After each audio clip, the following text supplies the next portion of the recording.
Okay, so I'm ready now. I'm going inside. Okay. And what I'll do is mute you and I'll do an intro. And Randall Bryant, how do you want to be introduced? DNC member, Um, DART. you just no, we can't say dark. Def can't say Okay. dark. We can say DNC. yeah, local Well, community, local Democratic leader. okay. All right. Yeah, Yeah, because you're not speaking for the DNC. And so, correct. I just did my due diligence and let me find out. Do. But we're going to get right to it. And we're coming up in. I wear a lot of hats while I'm bald headed. Oh, no, look, get out of here. All y'all men with these bald heads. I ain't mad. But I mean, you look great with it. I can't imagine. Thank you. I mean, I just met you, but I I used can't to imagine. have hair going all the way down my back, Diane, to tell you. Well, you look great right now. So don't, please. We're up in in five.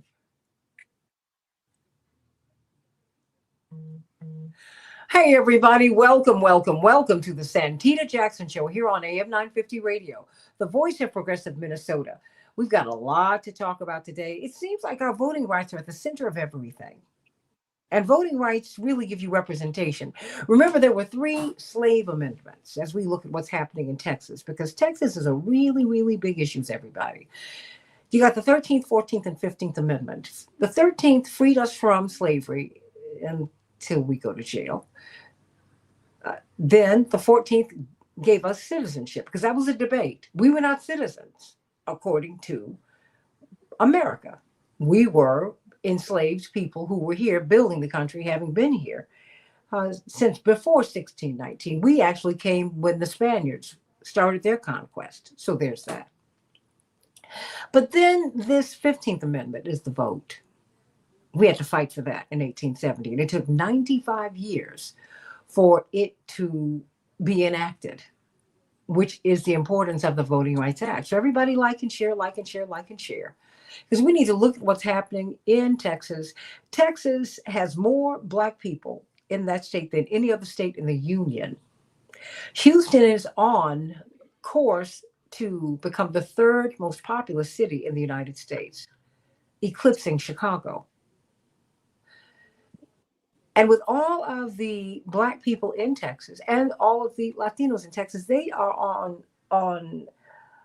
on deck to lose representation, not gain it.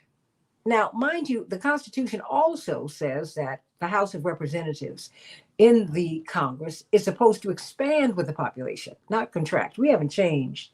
We have not expanded the House of Representatives in more than 100 years. So that's already wrong.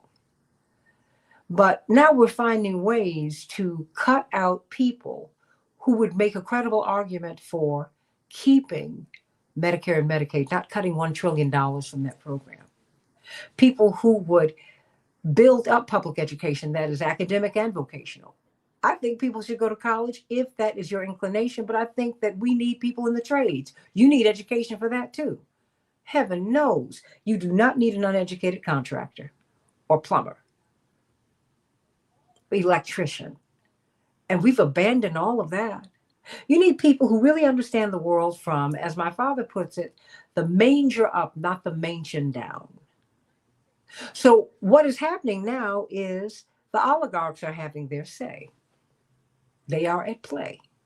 They're the ones who are cutting out the Black and brown perspectives. And that is the brown perspective that is brown and not white adjacent, because there's a difference, right? Because a lot of people, if we can get to whiteness, that is something that we try to do. But Black Americans cannot do that. So we really push America to be what America's supposed to be,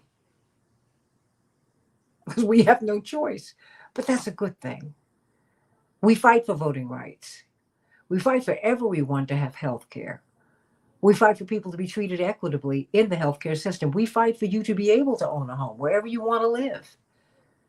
We don't want Blackstone to buy up all the property and game the system so they determine how much rent you pay and whether you can buy a house. More and more Americans are not able to purchase a home or pay for rent in a city in which they live.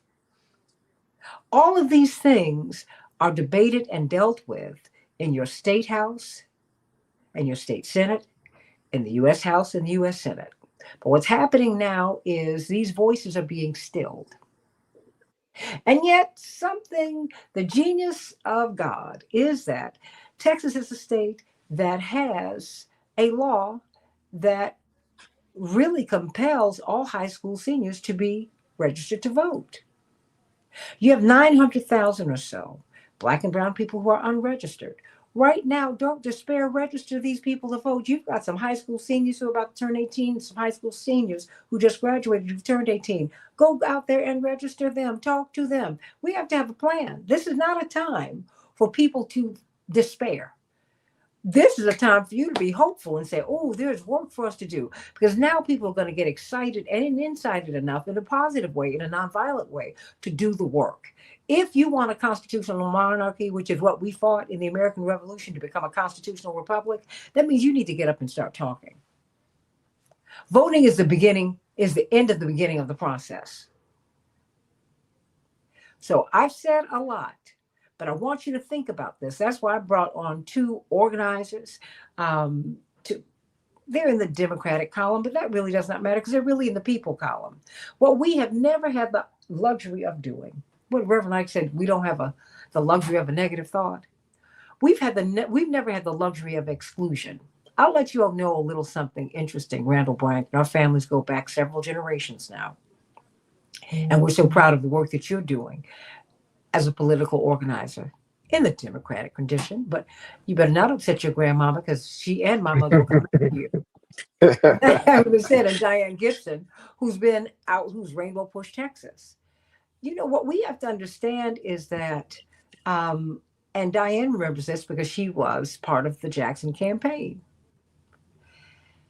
We had Armstrong Williams, who's a very, very prominent Black Republican. He was head of Young Black Republicans for Jesse Jackson. Because in 1983, Black people had been written out of the political process. Power, we didn't have it. So people saw him as the portal to power and to getting our issues on the table. And he did that, and he never backed away. He said, yeah, I'm running to be president, but you're going to hear this. You're going to hear about America from the Black perspective. You've not heard a candidate say that since. I'm not going to exclude you. I'm going to include you. Because that is what we do. That's the lesson that we learned from segregation.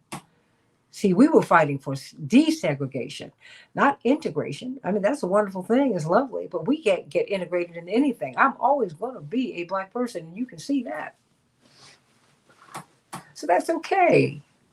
That's okay. What we're doing is bringing you this perspective. You should never have slavery anymore. You should not have child labor. You should not mistreat anyone. That is what the Black perspective teaches you. That's what the indigenous perspective teaches you. You shouldn't steal people's land and give them blankets with smallpox in it. These are all of the issues that President Trump wants to take out of the African American Museum. But we can't let that happen either. But you got to vote about it.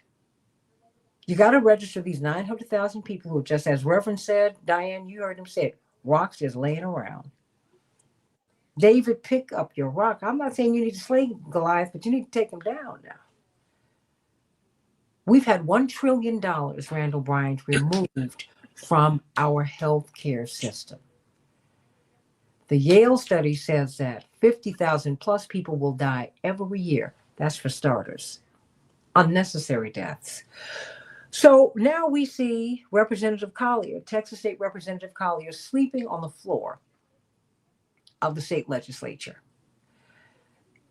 We see that the Texas state Democrats who broke quorum are living under state surveillance. They've had police assigned to each of them to track their movements. Now we've got Washington, D.C. that's under state surveillance. The arrests that they have made have been of Black people, Black kids, young people. And of course, they've done that in high crime areas, as if D.C. does not have high crime. Have you heard of diplomatic immunity, everybody? Yeah, see, D.C. is full of diplomats. So they commit all kinds of crimes, but they cannot be arrested. Put that in your hat and just walk around with that for a minute.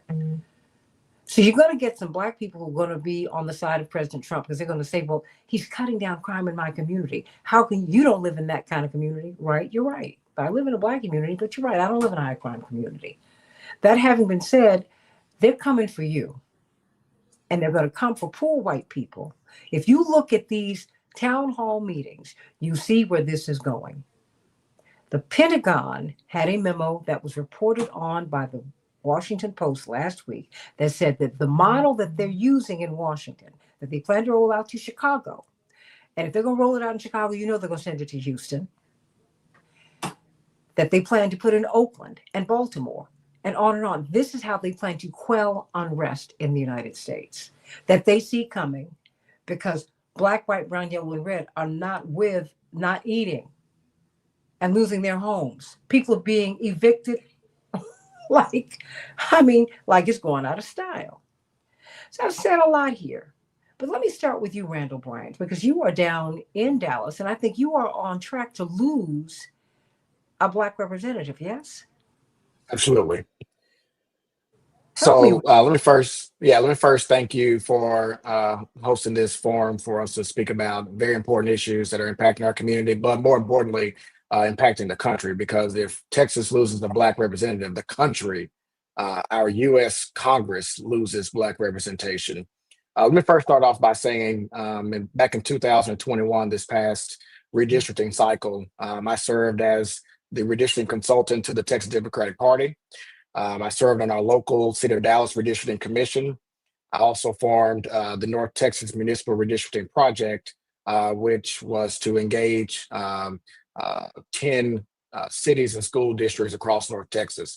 Redistricting is one of my favorite subjects to talk about. I'm well qualified to do so, but never in a million years did I think 4 years later we would be talking about redistricting in a post or in a mid-decade form as we're doing right now. This is just unconsciousness, and it's unfathomable to be talking about it the way that we are.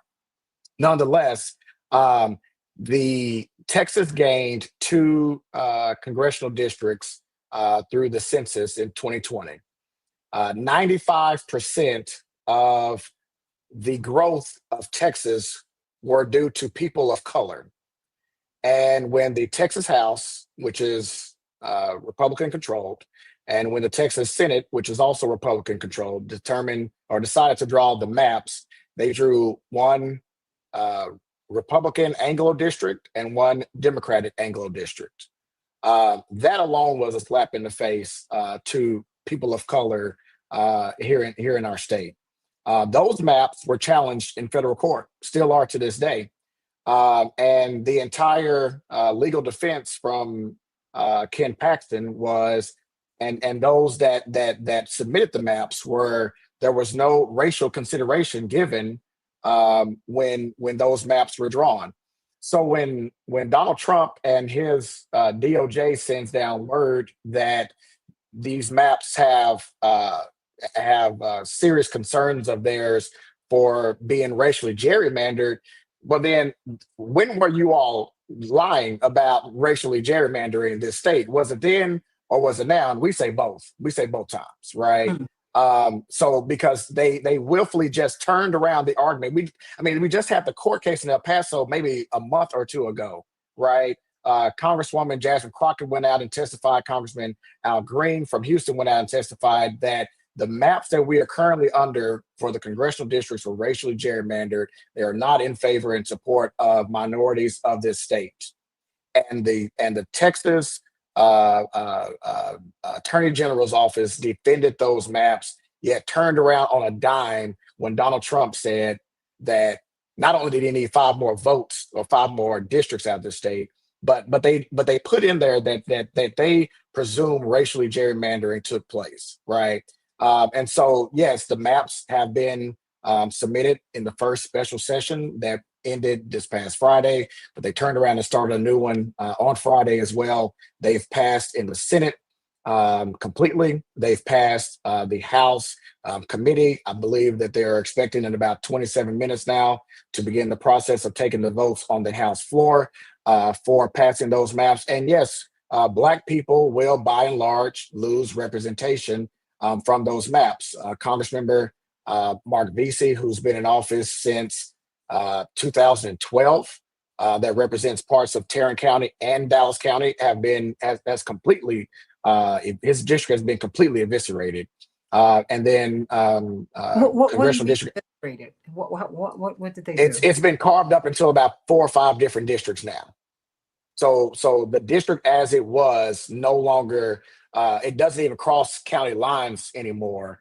The bulk of the African Americans in the Tarrant County side have been split across 3 districts. And then as it comes through into the Dallas County side, it's been cut into about 2 different districts. So um, we will not only lose representation as Black people, as Democrats, but we'll lose our cohesiveness, right? They've been a district for over a decade, right? They've learned to work together after the 2010 redistricting cycle happened, right? Mark Vesey has represented that district, has brought them together, has provided the resources and the needs to that district, and they've been working together. Now they've been fractured apart, been cracked and packed into other districts, right? We have to make sure we use words like that, cracking and packing, because those are the words that are protected under the Voting Rights Act, right? Mhm. And down, same is happening down in Congressional District 18 down in Houston in Harris County, where the late Sylvester Turner was the immediate preceding representative. It was long held by Sheila Jackson Lee and Nikki Leland, as well as Barbara Jordan, right? That Mhm. district in itself no longer exists in any form that it previously has done and has done for decades. And again, the representation of it has been maintained and no longer exists under these current maps, right? And so, yes, we're losing Black representation. Yes, we're losing Democratic representation, but we're losing just the community cohesiveness that we've been supported by through these maps for decades. And like again, I think we talked about it before, or you talked about it before. California may do what they do, right? But and so the numbers may balance out in Congress, but we as Texans, myself, Miss Gibson, we still will have to endure the pains and the setbacks of these districts, right? And so, if for all intents purposes, they're going to pass today, and then we have to shift towards the legal challenge, the second legal challenge, and it'll be very interesting to see what the arguments are now, because for 4 years now they've been saying that there's been no racial gerrymandering in the previous maps. So I don't know what problem we're actually solving in this one. So they got to admit one of them was illegal. I don't know which one they're going to decide, but here's the thing. Um, Regardless of what maps come out, we still have to vote, right? Mhm. We still in 2018, when congressional member Beto O'Rourke, who was running for U.S. Senate at the time, we flipped 12 House districts, we flipped 2 congressional districts. We got within 2.5 points of victory for a statewide win, right? And although we lost the statewide election, the down ballot effect or the waterfall effect, right, still flipped races down ballot that helped balance things more out in Congress, but also got us to the numbers on the margin that we have in the state house and the state senate, right? And so we can't just lose sight of, maps are less advantageous for us. And that way we just throw up our hands and give up, right? We use this moment as momentum to turn around, to engage, to empower, to exude our voices, right? And to encourage others to do the same, right? We have to start connecting the dots between this is the problem, right, that's happening. This is how it affects you, and in the middle, here's your ability to change it through voting. Well, let me ask you, because I'm a registered Democrat. I'm an independent Democrat, but I'm a registered Democrat. But first, I'm an American, okay? And so I don't like gerrymandering, period. Because somebody's always on the losing end. And I remember Lonnie Guinier. You might not remember her, but she was nominated to be an assistant attorney general under the Clinton administration. And she was savaged in the process. This is one of the most brilliant legal minds that the country has ever produced. But it's because she was so progressive. She said, we've got to grow up in our politics, essentially. I'm paraphrasing her. We can't have I win, you lose politics. Everybody's got to win something. Now, if you get the majority of the vote, you might win a little bit more, but people can't walk away from the process feeling like I have nothing. When Reverend ran for president the first time, you could get 50.1% of the vote and you got all the delegates. So Diane Mhm. remembers when he was campaigning, particularly in the first 84, he kept part of his refrain was, "Where are my delegates?" Like Willie Brown asked at the Democratic convention a generation before, almost, well, about 8 or 9 years before. Where are my delegates? Because my delegate count is not reflective of my votes. And so now we have a huge state that is very populous in these urban areas. You have oil, you have farmland, you have gas, you have everything down in Texas, and you're a border state. I mean, so you're also international. I mean, you're a bilingual state, and that's a great thing. The most widely spoken language in the hemisphere is Spanish.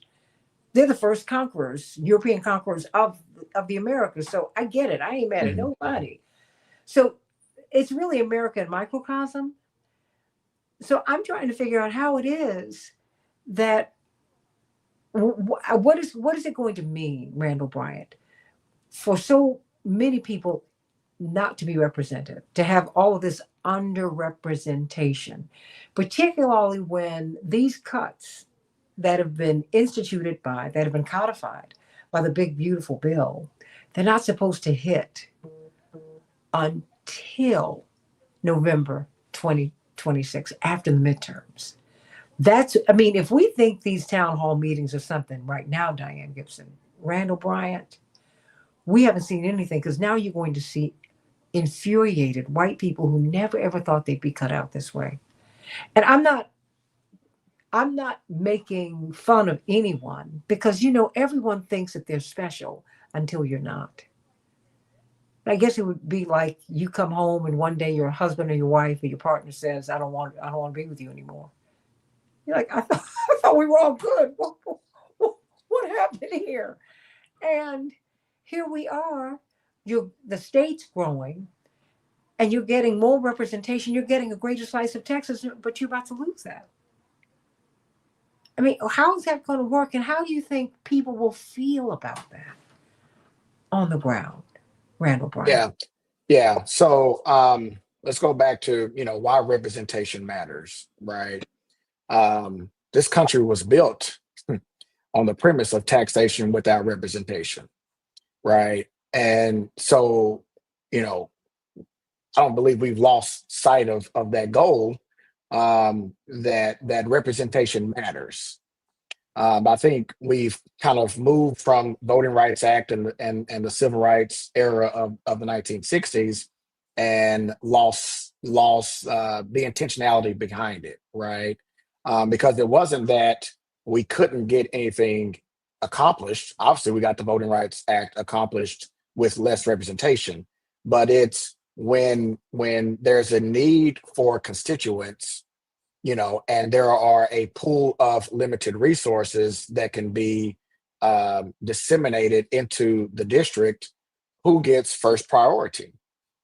Who has the attentive ear to the district? Who really understands the needs of the most vulnerable within their communities?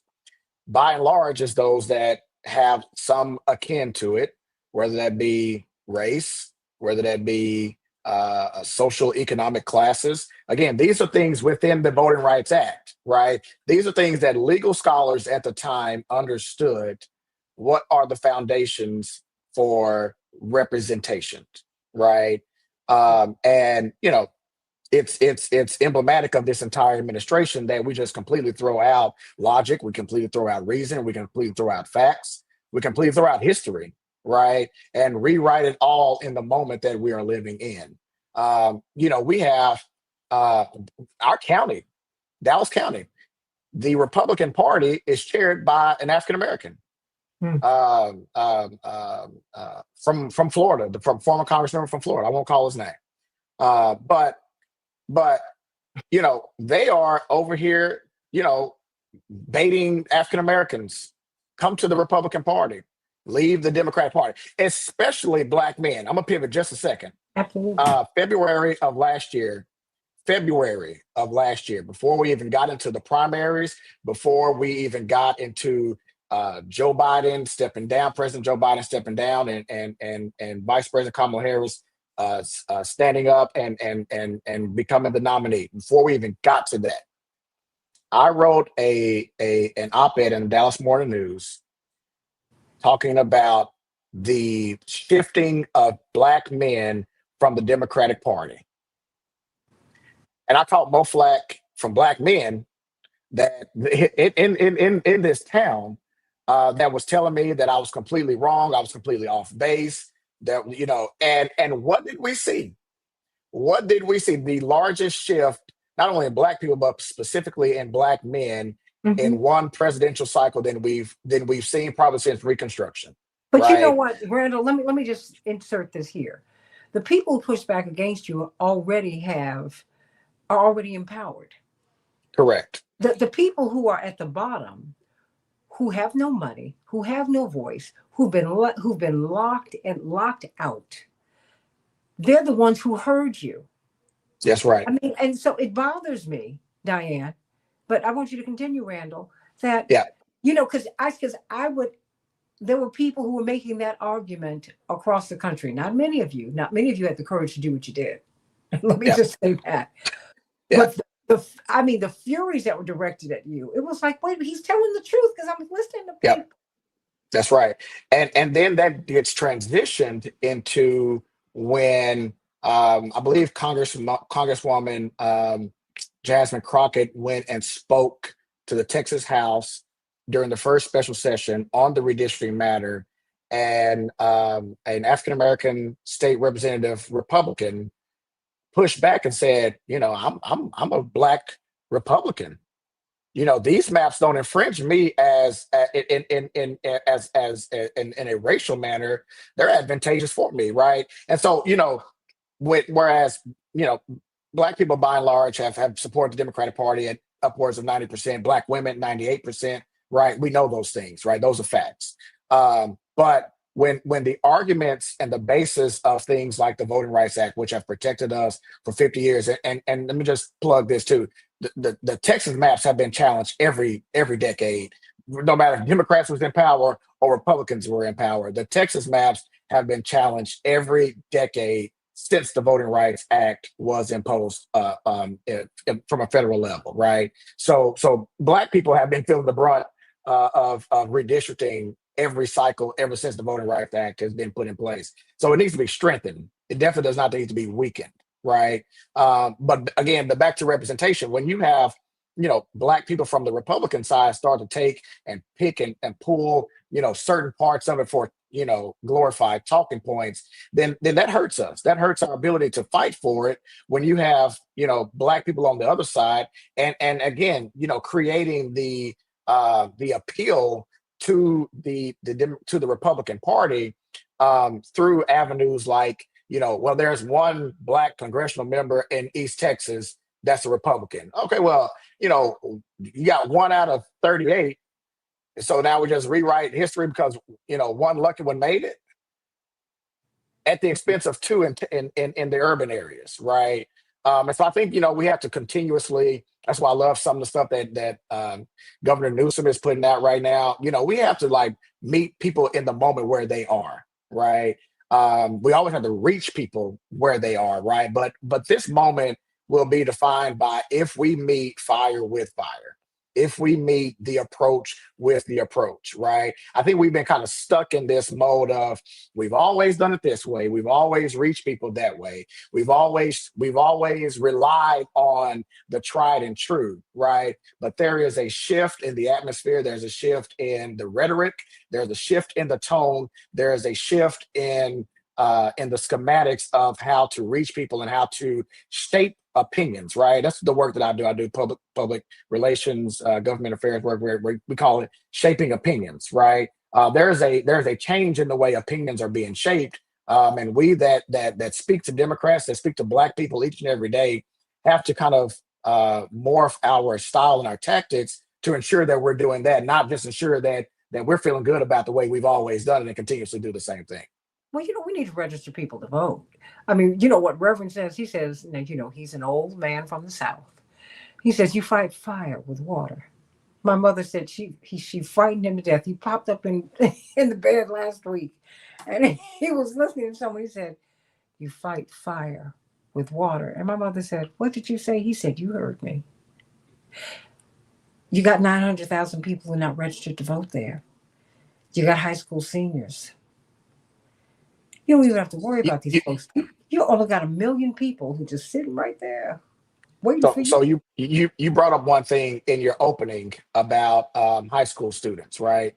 And so one of the big deals that passed in the regular session was a ban on cell phones for students in Mhm. school.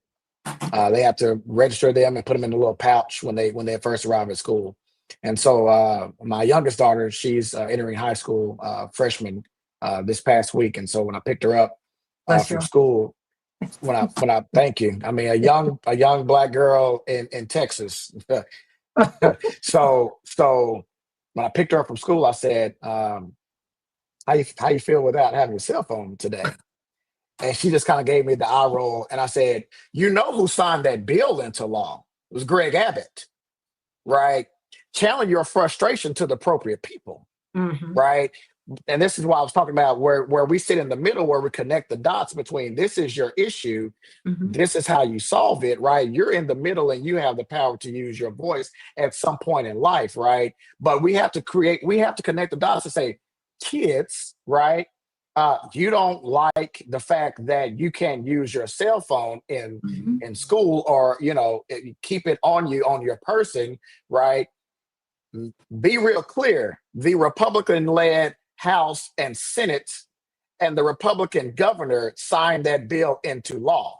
So when it's time for you to go vote, because right, the things that we as a little bit older individuals, try to create the talking points behind and the messages behind, that doesn't resonate with them, right? Now, Absolutely. a cell phone in class won't resonate with us either, right? And so you have to, the attrition is going to catch up with us at a certain point. If we do not start in it at the young age, not just saying register to vote because it's your civic duty, and your grandmother and your Hmm. grandfather and your great grandmother, they died for it. They might not even have met those people, but they met that cell phone and But they lost that cell phone for that day. and that's your talking point. I mean, because what Reverend would Correct. do is go to these high schools and talk to kids about issues that were relevant to them in that time. And let me ask you, Right. and let me speak to Solomon Harris. Bless your heart, because I'm so glad that you're part of the Santita Jackson Morningstar family. You said you're assuming that they will vote Democrat. No, and you're assuming that you know my politics completely. Please don't do that, because you really don't know. I'm here on the radio, but you haven't talked to me, Solomon. You don't understand. I grew up in Chicago under a tyrannous Democratic Party. But I'm not going to go to a Republican plantation either. You ought to be tired of plantations. You use parties, don't let them use you. Now, you're not going to come to me when a Republican Party wants to clown you in the African American Museum and say that slavery was not as bad as it is. Look at yourself in the mirror. Look at us. As my mother said, you are evidence that something went very wrong, honey. Yes, Diane, you know my mother gave it to me that way, because you go to Africa and they look at you and they say, oh, they looked at my mother and they went, oh, my sister. Oh, you are from Mhm. this tribe, huh? They looked at my father and they said, well, oh, well, at least his politics are black. So we love him. And they looked at me, I was 7. And this man touched my face and he said, oh, so much has happened. And my mother hugged me. And my mother's not a hugger. She said, I'll explain it to you one day. And when I was old enough, she said, you are evidence that something went very wrong, honey. She said, look at your Mhm. family. A lot happened. Because at 12, I didn't understand the concept of rape. Thank goodness. Some 12-year-olds do. I did not. So, that's what the Republican Party is arguing for right now. And if they're going to do that to me, they're moving on to the indigenous people too. You're not going to tell me that slavery wasn't bad. So you go on and talk to these Republicans. And you talk to everybody, including Democrats, who want to play us like this. Stop it. This is not about a party. This is about the people.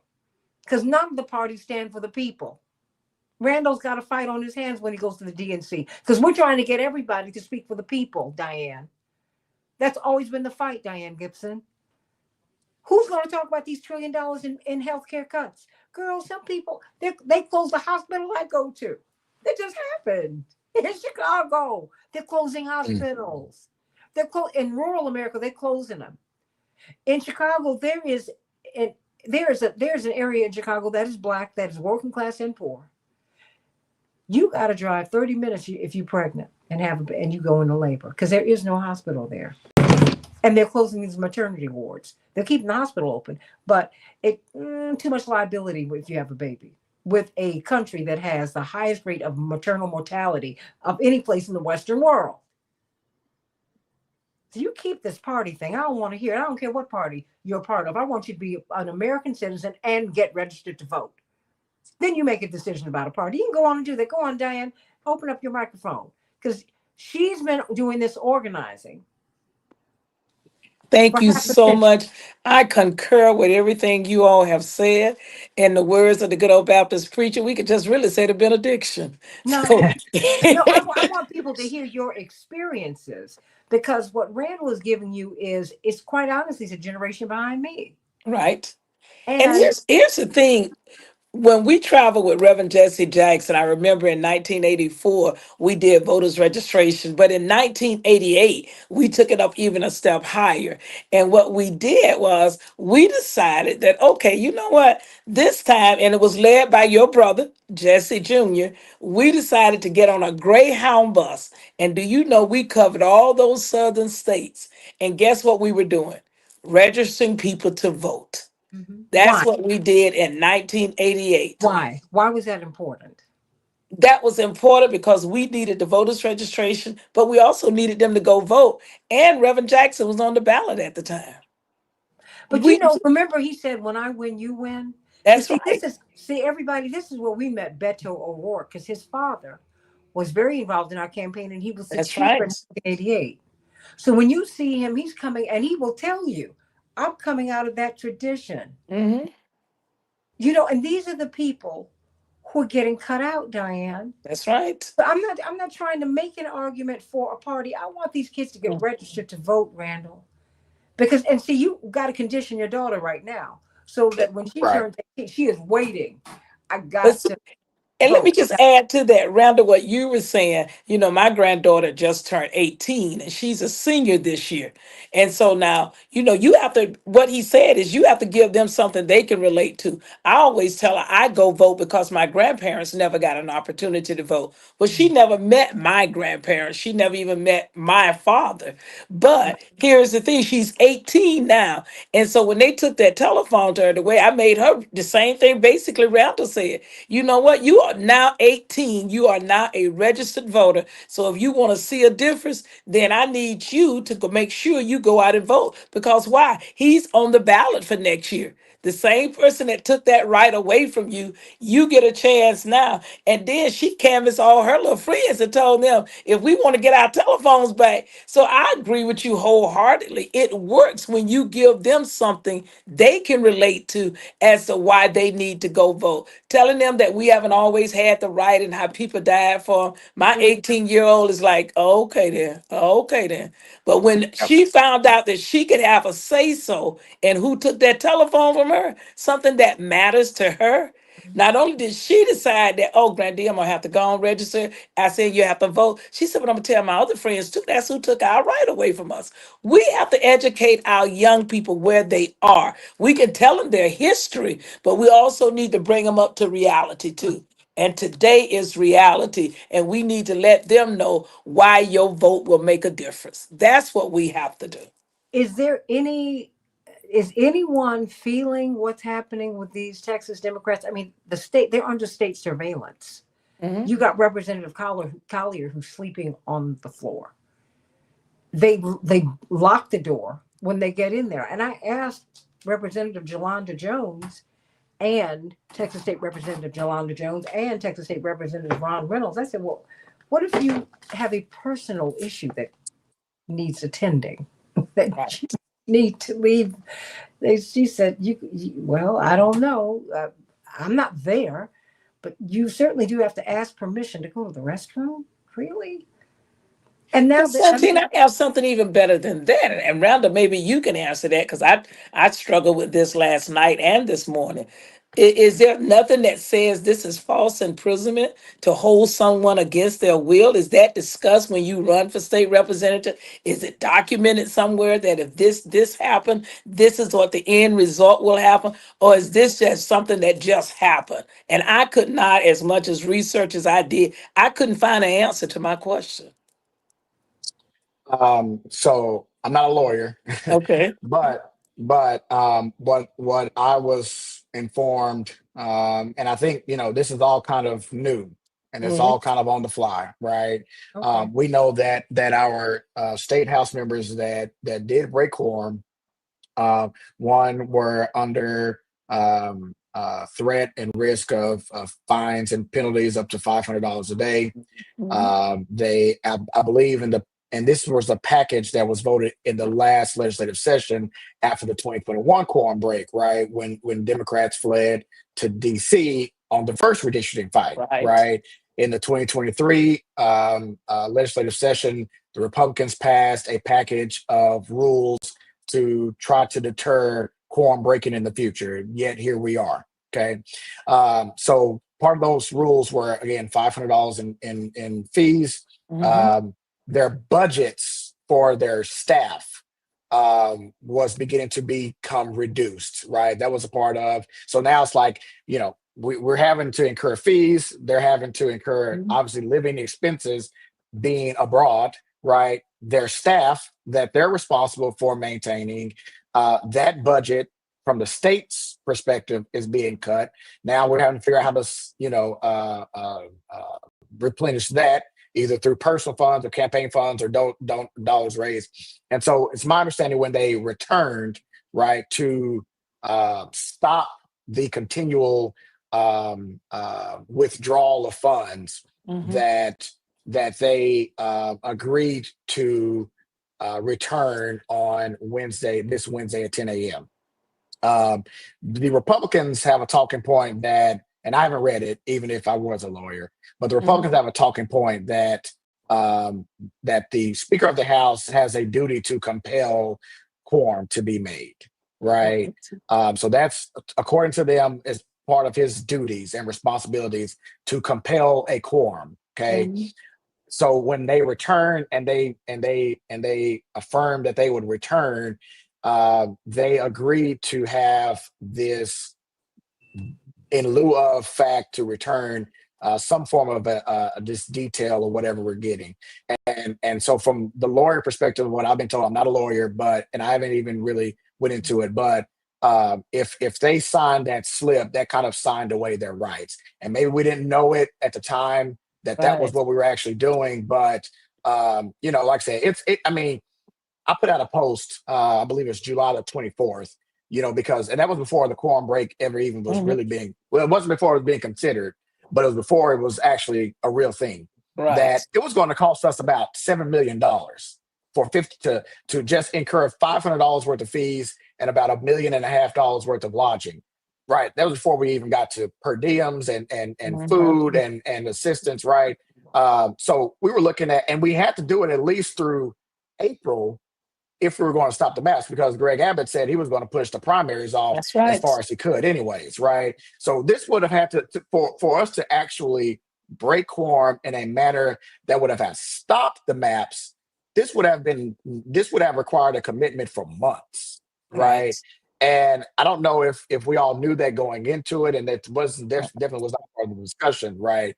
So I commend the House members even for 2 weeks, right? Because it got us through the first session. It Right. allowed conversation to be nationalized and bring light to what's Right. going on in Texas. And so that was the strategy that made sense to me, because I never saw a commitment from outside dollars nor inside dollars Hmm. to, and we to be raised. Go and ahead. Randall Bryant, that's our mistake. That's Yes. our that's our mistake. Wait, because there were some people who came together to make sure that Reverend could run, because you can't earn any money Teach us. Correct. when you're running for president. That's The- right. My father's tremendous earning power was used for the movement. He used it dying Hmm. to pay salaries. That's My right. brother donated the money he made to the movement. Okay.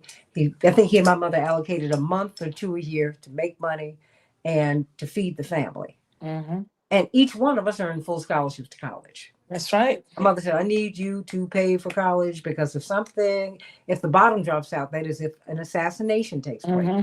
I need you to be able to pay for college. Please don't put that on Mhm. me. I said, not a Yeah. problem.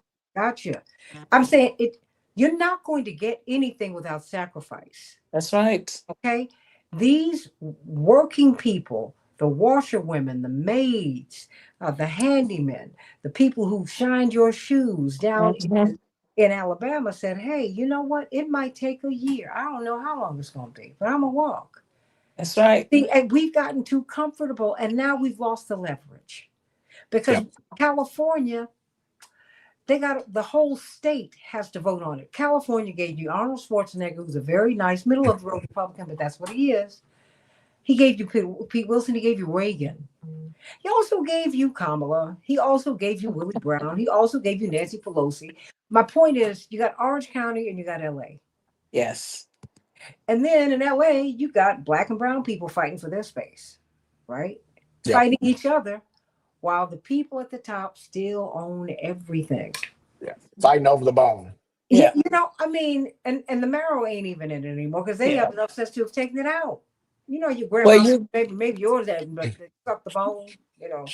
you Did- guys, I have enjoyed it, but y'all know I got to go back to work. I love you, but we're gonna close out. What's your closing thoughts? I only have about 5 minutes left here. Diane, Here's give. my closing thoughts is that we know what's happening. And as Randall said, there's a possibility that maps may pass. But here's the thing I believe in collateral damage. So here's what I'm saying. You guys, we got to get out, not only and register people to vote, that's just one phase, but we got to get them back to the poll to vote.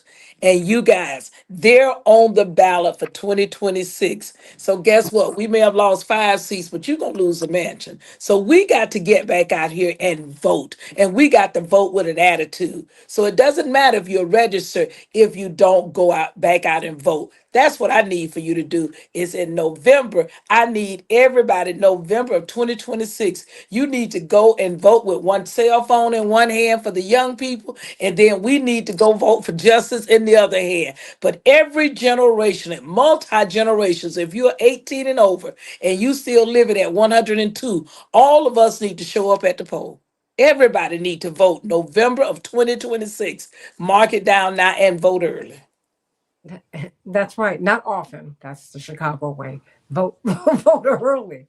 Get out there and vote. I mean, Randall Bryant. Just I got a couple more minutes here. Help me Sure. to Yeah. understand. You got me. We Yeah, having a great I mean, conversation here. and thank you for this because this really does mean a lot. And I thank Solomon for jumping in because bottom line, when Solomon, I don't want to presume to speak for you, Solomon, but people are tired of being taken for granted, and the Democrats have done that.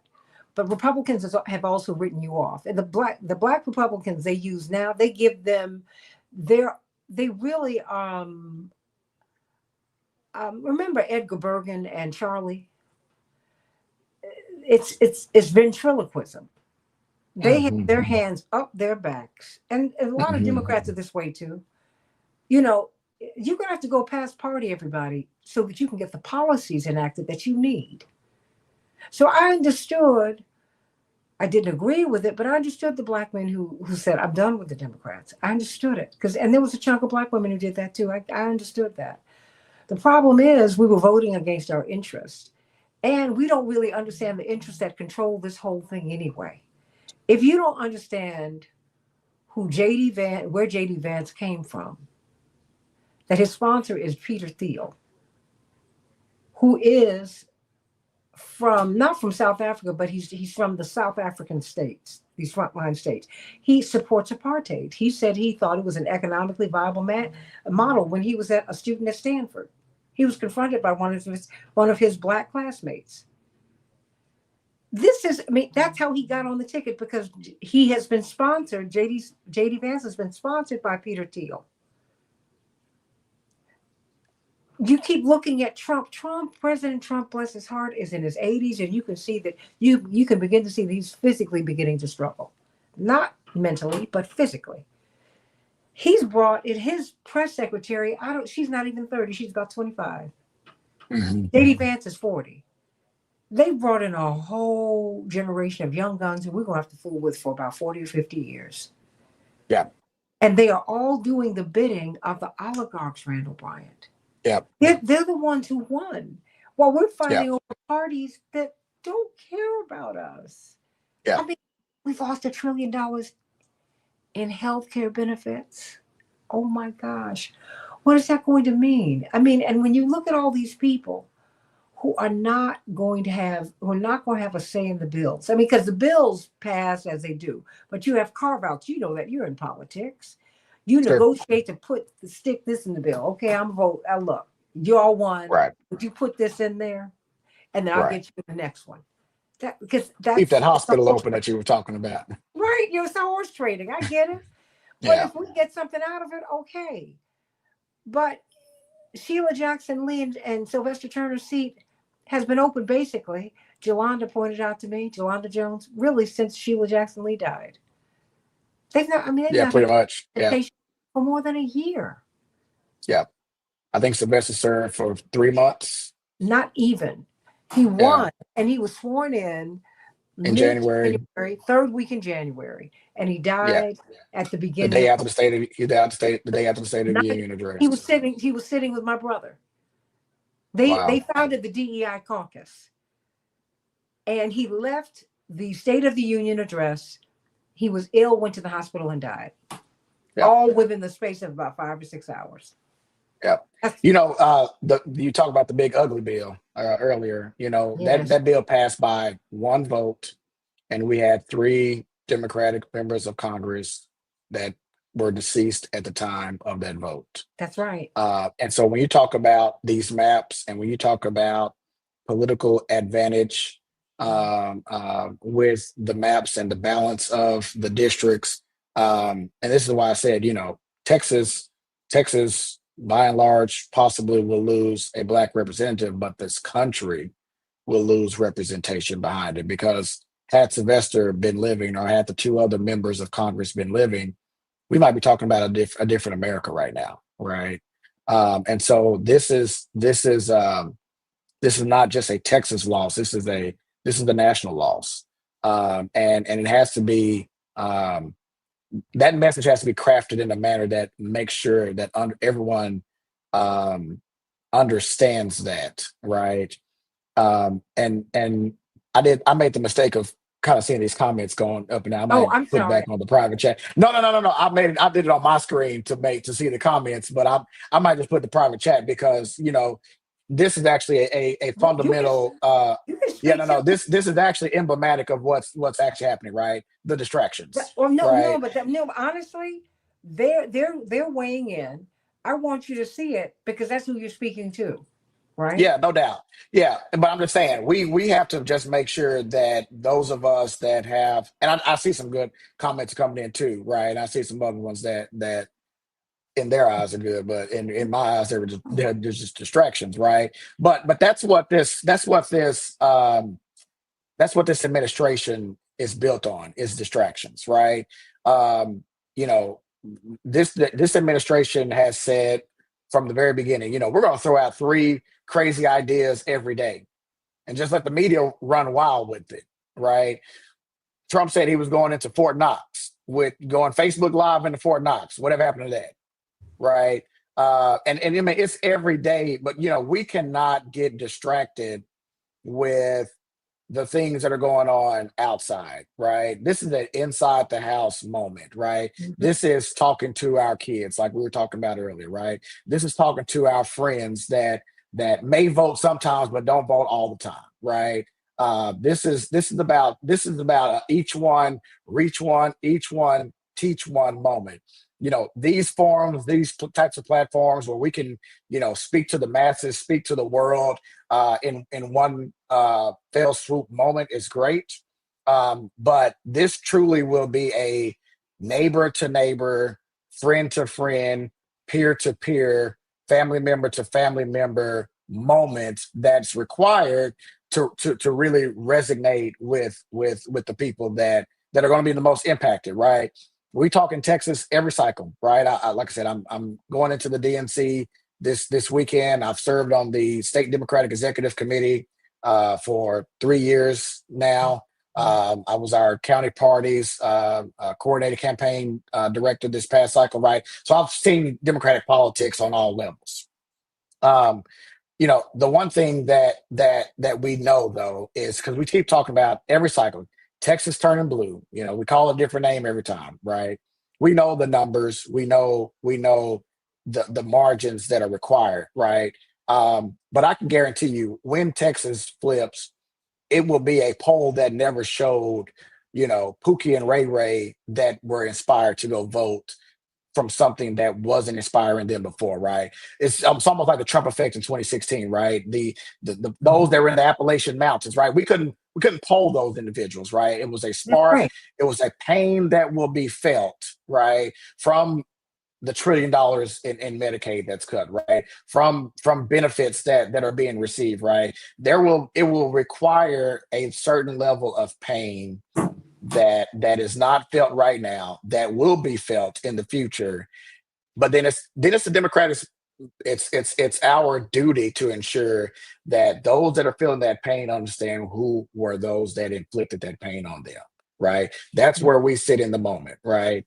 And I mean, because it's coming, like you said, it's going to be it's strategically going to be enforced after you know the 26th election. But it's coming, right? And housing prices and food prices, I mean, they are what they are in this moment, right? And so it's up to us to um ensure that the language that we're speaking meets the people, right? Exactly where they are, right? We know pretty much anything that has public in front of it is under attack. Public education, public assistance, public housing, public transportation, right? It's all under attack. And it's to devalue the mindset of average, ordinary people. Trump said something one time, and Black people jumped on it and went wrong with it. He said that illegal immigrants were taking Black jobs. That wasn't for 2024. Mhm. That was for 2044. 2064, because the more they continue to disinvest in public education and public assistance programs that help people get from the beginning of the month to the end of the month, right? The worse off they're trying to ensure the mindset, and the more prisons they continue to build, right, behind all of this, right? And so the idea is to dumb down the minds of those that are minorities, Black people in particular, to a point where in 2044, because we don't have that fair and vouchers is the thing in Texas now, right? Private schools is being subsidized by public funds, right? Um, so in 2044, when after a generation has passed where you've completely disinvested into public education, right? You've completely disinvested into the programs that feed children at a young age, right? Mhm. And now they are going to be competing with those lower level entry, very much blue collar, strenuous working jobs, because the system has disinvested into public education and the things that we've held dear to. That was not a comment for 2024. We turned it around and said, "Oh, I got my fancy wall of degrees," and all of a sudden, immigrants would never take my job. That wasn't for 2024.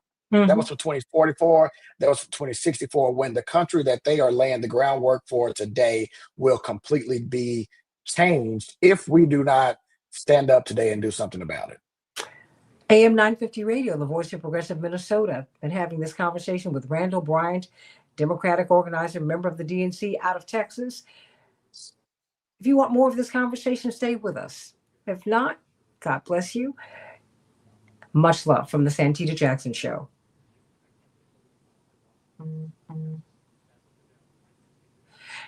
Hey, everybody, welcome back to the Santita Jackson Show. Continuing this conversation with Randall Bryant, DNC, Texas. They're about to have their big DNC meeting. What will they be talking about up in Minnesota? Let's see. This is my home station, AM 950 Radio, and in fact, you the head of the party now, the chair, is from Minnesota, and you've got a lot of things going on right now. A lot of things going on, and I'm hoping that the Democrats will speak to those issues like that are right here, because as we've been looking at the comments in the chat, you can't help but look at them because I mean they're really interesting to hear. I hear a lot of talk about black folks and the boule, and I get it, but look, there are class stratifications in all groups. Mhm. The question is, Du Bois said, the talented tenth, the blessed of us have the obligation to help the rest of us. And we have an obligation to really understand that education has at least two tracks: academic and vocational. I think that we have abandoned the vocational track, and that is a problem. Vocational work is very important. The problem is it's not respected the way it needs to be, Yep. and they're Yep. not paid the way they need to be. I have loved HGTV until they canceled all my favorite shows. Now I'm having to do a rethink. Marriage Real Estate, Where Are You? Bargain Block. You have a gay white couple who find dilapidated houses in Detroit, and they take second and third hand furniture. They renovate the houses and get these people, black folks, buying houses in neighborhoods, humble houses that look gorgeous. They said, everybody should be living well, living beautifully. And they bring people in from the neighborhood to see how their houses can look. And they're like, I had no idea that I'm sitting on top of this jewel.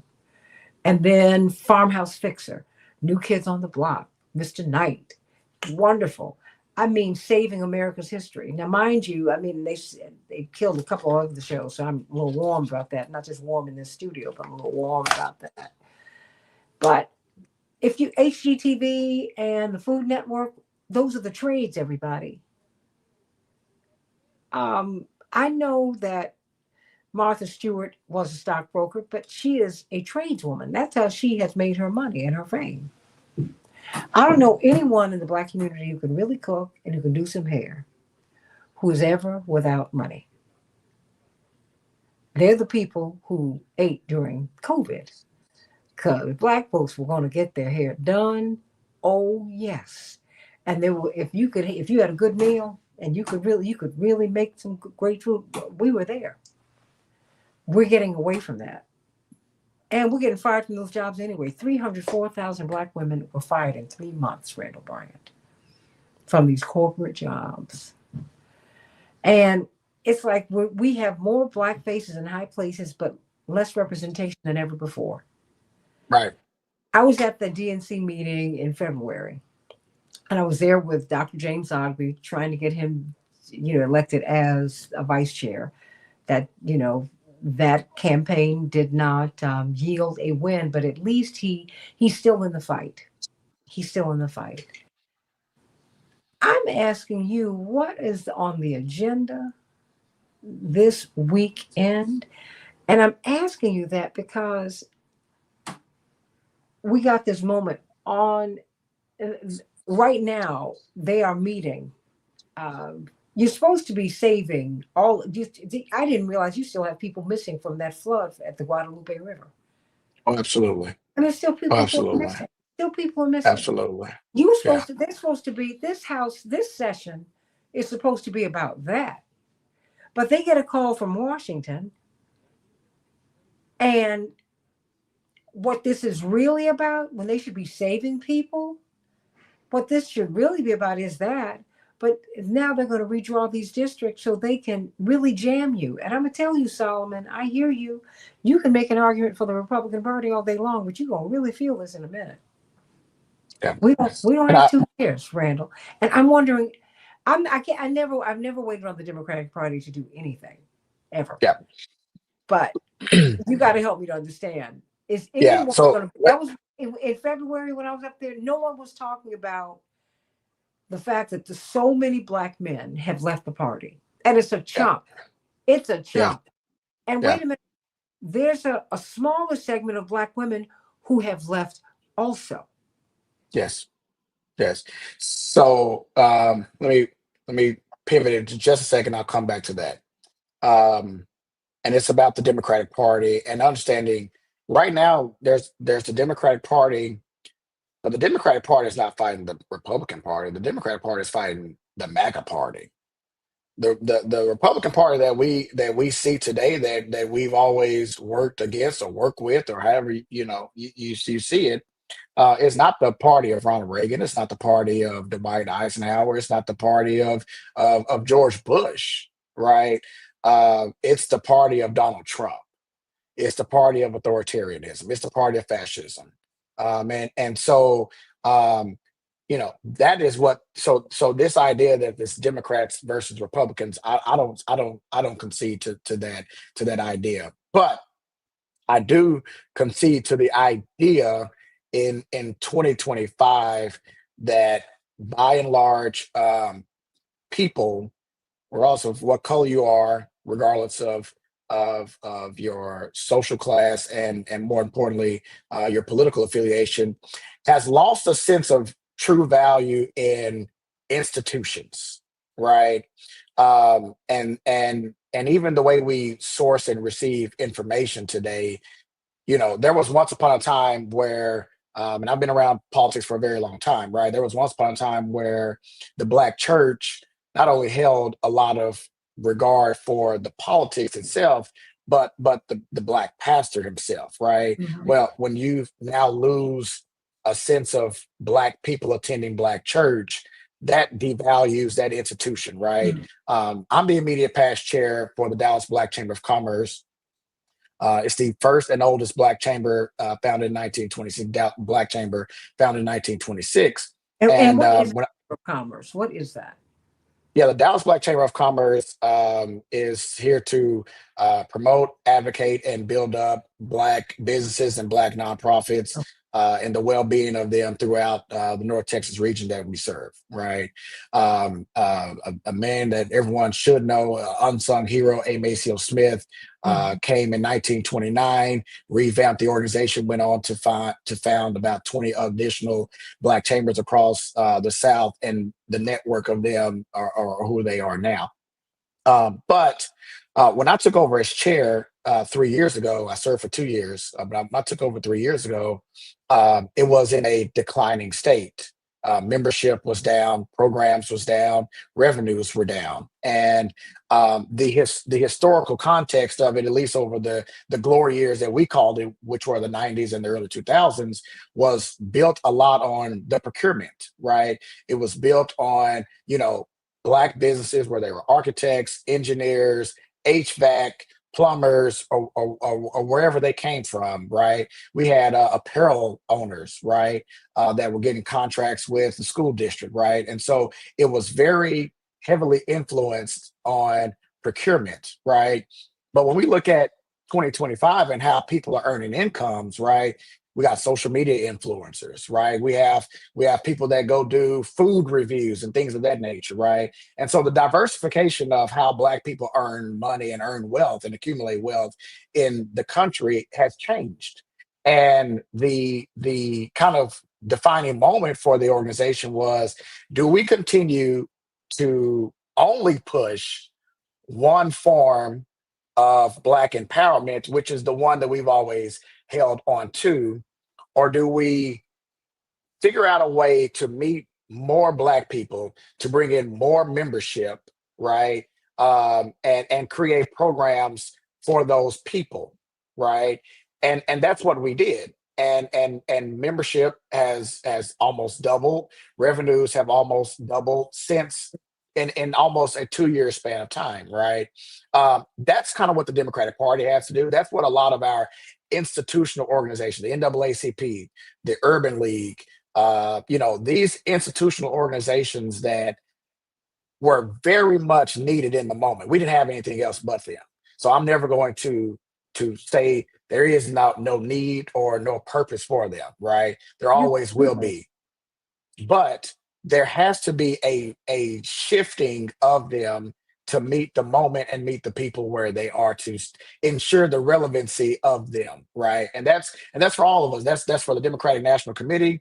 That's for NAACP. That's for all the groups, all the institutional organizations that have built us up, that have sustained us, that have fought for us, right? We have to ensure that they are meeting the moment that we are in. And so, to that point, I think that the DNC has to ensure that this redistricting conversation, is staying top of mind. That we are almost forcing any state that has the Democratic trifecta to, squeeze out as many seats as possible, right? This fight fire with water effect that you talked about earlier. But Well, that has to but be also register people to vote, because I promise you, this fire can be put out. The fire can be put out when you have more voters, more registered voters, who are going to vote in said district. right. You know what I mean? I mean, Reverend didn't bring it. I know everybody can, but maybe I'm not just nostalgic. I just believe in history, right? Mhm. It's just like I know I've had to study Frederick Douglass because I know that these decisions that Abraham Lincoln and others made were not made in a vacuum. We had Right. serious, we had Douglas, we had Trotter, we had people who were serious advocates, but none stood taller, of course, than Frederick Douglass. And he was Right. in his ear with his newspaper and with his presence.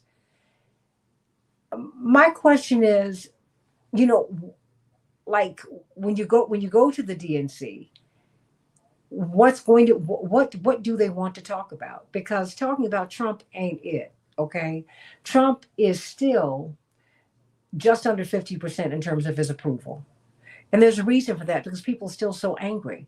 They have missed that whole piece. They've Yeah. missed it.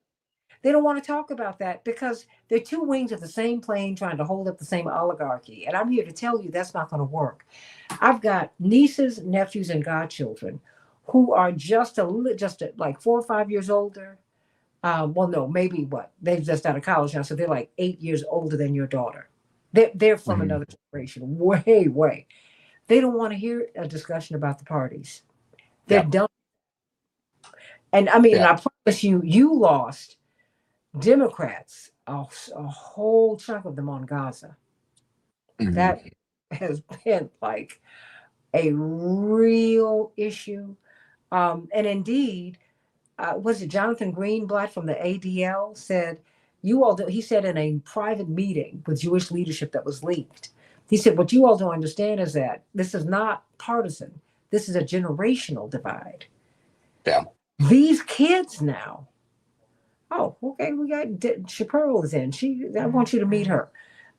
She is head of a foundation here honoring her son who was killed, and the police couldn't tell her why. She has a podcast that was on the Intercept. More than 2 million people heard it, and she was down there TED Talks with y'all. Wait, no, South by Southwest down there Oh with you. yeah, down in Austin. Yeah, yeah, yeah. Absolutely, absolutely brilliant. And she wanted to jump into the conversation, so I guess so she stopped beating up everybody in the private chat. So thank you, Chappelle. At least, at least you saved the show. But I'm trying to find out from you, Randall, because I think that you really, because I know your family, I know you really are working to put these issues out here, because you got to come home to your daughter Absolutely. who's looking Yeah. at you going, Right. okay, so Daddy, now what are you going to do? See, some people Right. put put everybody on Front Street. So help me to understand, when you talk to them, do they really understand what's happening in Texas? Do they really understand? I mean, that you've got these legislators, the Democrats, um, who are being surveilled by the state. So when I heard President Obama talking to them, the excerpts, you all have done a great job. It sounded like it was already over, so you need to go home. I'm like, no, if they go home, they lose leverage. Mhm. And we can't leave our freedom fighters out here like that. Yeah. We should be raising the money so they can be free enough to do what they need to do. No Yeah. one's going to write a grant, write a grant letter, and no foundation is going to cut you a check to make you free. Yeah. It doesn't work like that. Yeah. So what's going to happen at this DNC before I bring you in, Chapearl? What's going to happen at this? What's on the menu? Hopefully not Yeah. up, but what's on the menu up in Minnesota? Yeah, I haven't seen any detail of just the outline of the agenda. I haven't seen specific discussion points, but it is a goal of mine and some of my colleagues to ensure that these conversations are being held uh, at the DNC. Again, though, I think openly the godmother of the Juneteenth, says be a committee of one, right? We are our own saviors at this point. I did a Facebook live on yesterday for one of the state representatives that came home, Vincent Jones out of House District 100 here in Dallas, Texas, very dear friend of mine, and he was tailed the entire way back from Austin. Had two troopers outside of his home all night through the night where his partner and his grandma, 80-plus-year-old grandmother, live inside.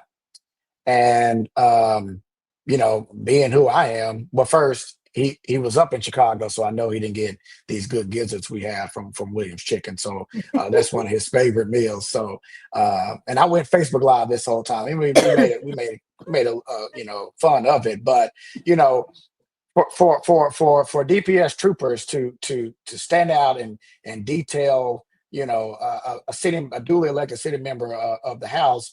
Well, I said, well, hell, I'll just go over there and detail them. They got a black SUV, I got a black SUV, so let's just pull up on them and sit behind them all day. Since they want to watch us, let's go watch them. Right? There That's right. has to be, there are many ways that resistance, right, can be defined. Right? There are many entry points for the pushback moment, so to speak, right? And I know the work that your father and others was nonviolent social change, and I try that as hard as I can, but the reality of it is, right, even just presence alone ensures that those that are trying to force down upon you their will knows that brother is loved, right? That brother has people out here that are looking out for his well-being, right? That will ensure whatever this thing that you all are doing, this compelling of coming back, will not have any physical force, right? Will not infringe upon his rights at all, right? And so that's just what we need to do in all of these spaces, whether that's the DNC, whether that's local level politics, whatever that case may be, to understand that we actually do hold the power in all of these moments that we have. But that's why, Chaparral, as you come in, unmute yourself. Look, no one up until Obama, and really he had another kind of protection that Reverend did not have because he was another kind of guy. Reverend was, and still is. He's still here, but throughout our lives, Black police officers would organize all across the country and protect him.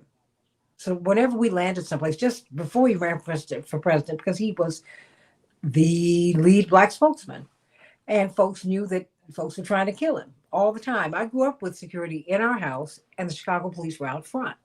Got it?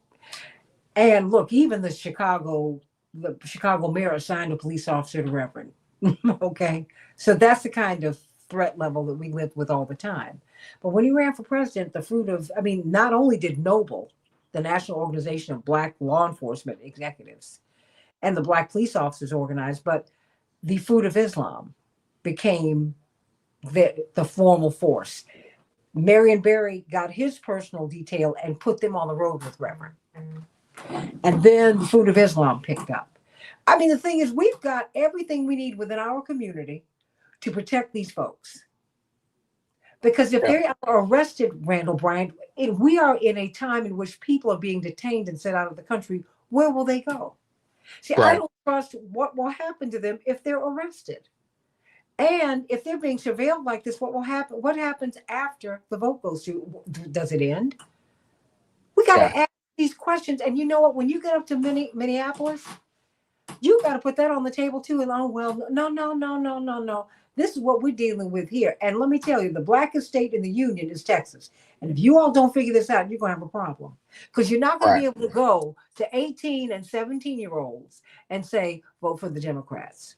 Or you can Hmm. vote for the Republicans if you don't take care of me. But let me Right. ask you, Pearl, because she's got young children like we all do. Well, I mean, her daughters are just coming out of law school, and they're very well credentialed young ladies, and now they're married with young families. And Chapearl, what's on your mind? Because you've been tearing up the chat, and I hope you're not gonna kill the show, Chapearl. Santita, thank you so much for giving me time to talk today. I guess my thing is this: the Democrats, when we talk about the DNC and they're having this meeting, I'm like, why aren't the DNC leadership in Texas? I have not seen the DNC leadership in Texas on camera talking about this hostage situation that's going on with Representative Collier. I think that where is Representative Wu, who called them to come back, and you're not standing. You had a group of women standing with Representative Collier yesterday for her, but why isn't he there? He at home, sitting at home chilling. He probably ain't surveilled like them. And so my thing is that we see, as people on the outside looking in at the Democratic Party, is that they have succeeded and they have basically allowed this to occur. The leadership is non-existent. The messaging is non-existent. And what we're seeing is that you look weak. How is it that with all that Trump is doing to America and the Democrats are polling lower than him? How is that possible? When he has stripped us from everything, he did the big, beautiful bill, and he's still beating the Democrats as far as popularity. It's because he is showing force. People, I don't like weak men. I don't like weak women. I can't stand it. I want you to go toe to toe, and if you lose, hey, you put your best foot forward. But if you're showing weakness, and which I'm thinking that the Democrats are doing, they show that they're weak. They don't stand on nothing. They fall. They buckle anytime that there is a sign of trouble. And even though those, I would have never given them a quorum. They would have had to go, and I understand people have financial needs and everything like that, but that's where the leadership, the Democratic Party, should have pumped millions into the Texas Democrats, Mm-hmm. because they're showing America what's going to happen. So to me, I'm not even looking at the Republicans as the cause of all of this. I'm looking at the Democrats who have allowed it, because they have the money. They could have put the money into the Texas representatives to protect them financially so that they can stay out. We're talking about staying out to December is what the strategy was. Staying out to December. Everybody could have funded them for up until December. The DNC should have funded them until December. Mm-hmm. But just like Santita sometimes always says, this has always been a bipartisan betrayal. The Democrats and the Republicans have the same agenda. They both want to send us back. It's just some want to send us back right now and some want to send us back a little bit later. But we see in the policies and what they're doing, and just locally, federally, we're seeing that they are really supporting this Republican agenda. Because if I don't see a DNC leader in Texas at all, and you're calling a meeting in Minnesota, no, you should have been calling that meeting in Texas and putting that light on Texas. You should say, we ain't gonna be in Minnesota this time. We're gonna go to Texas to Mm-hmm. put the light there, and we're gonna shine a light about this racial gerrymandering. That's going to be our number one focus. I don't care about no Epstein files. Guess what? Epstein wasn't having sex with me, so I don't care. What I care about is, am I going to have health care? Are my kids going to be educated?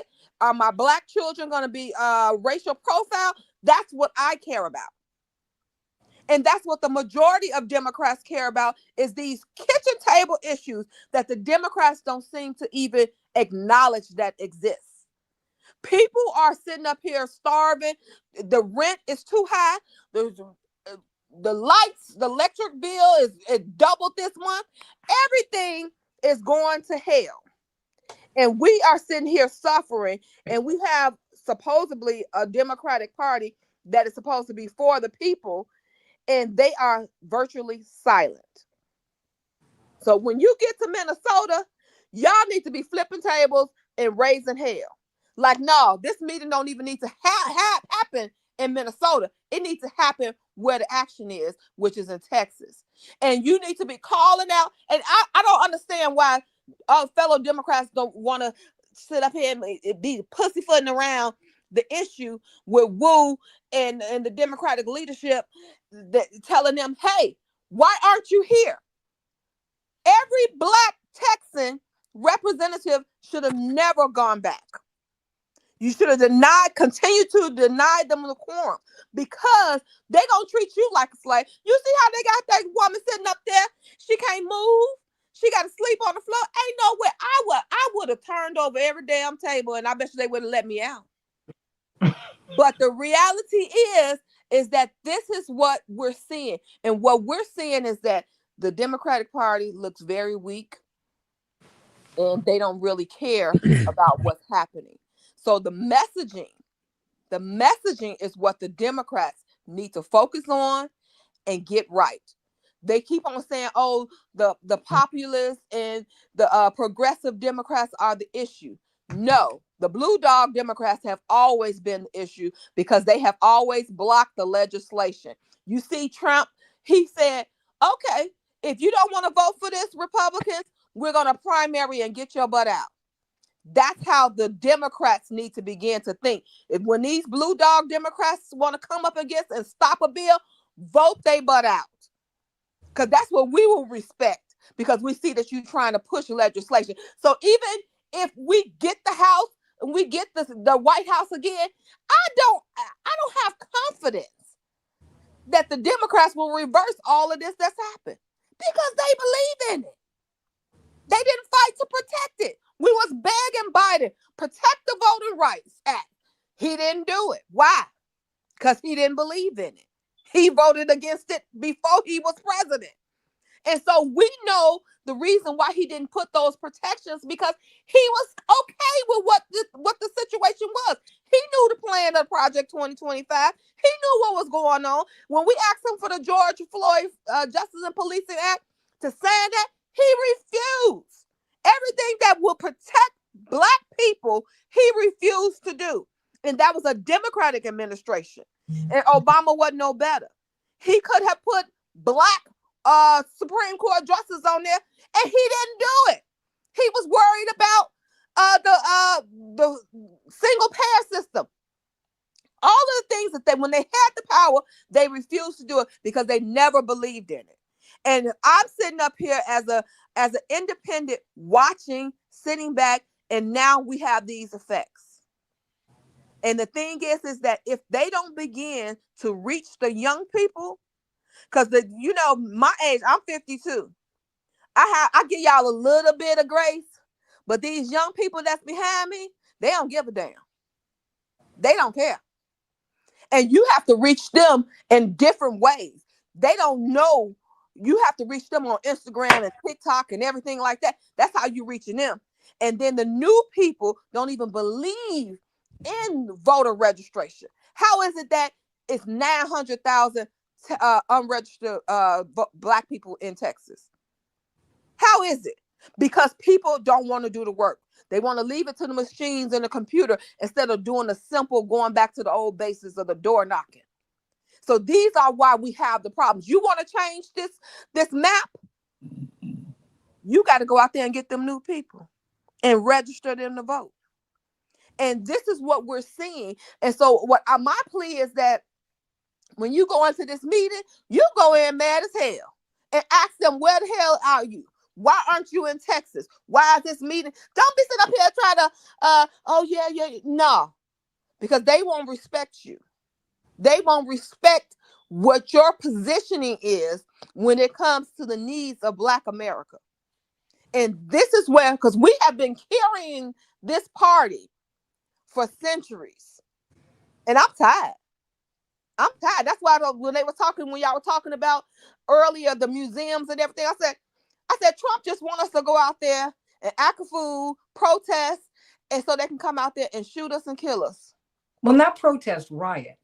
There's riot, yeah. Right. But even though we call it protest, but they'll interpret it as rioting, which gives them an excuse to shoot us and kill us. And I'm not doing it. I'm not doing it. I was out in the streets many days protesting, but this is the design that they're doing right now, so that way they can try to attack us and get us out in these streets, so they can have justification to shoot us down and kill us. So we have to be strategic in how we present our united front. And Black people, I'm telling you, Black people, they falling back. So what are y'all gonna do as Black Democratic leadership when the Black people fall back? Well, y'all have serious questions. Y'all have serious trouble. Well, Chappelle, hold on. You've given everybody a lot to think about and to respond to. Let me just say this. Randall Bryant is not speaking on behalf of the Democratic Party, but he is a member of the Democratic National Committee, and we're excited about that. And I'm glad that you're here. Didn't think we would be talking about this today, but you know what? This is here, Randall Bryant, because you've got the Texas Democrats. You have Jolanda Jones, who said, "I'm not coming back." I knew the conditions. She said, "I'm a trial lawyer. I knew that I would have to come back under some onerous conditions that would have me functionally enslaved." And that's what you're seeing right now. And when you see the Democrats who don't want to touch Mamdani, although in a Democratic city everybody voted for him, they don't want to touch this young man who is also a Democratic socialist, who's a Democratic nominee in Minneapolis. All the things that their people want, they don't want to touch.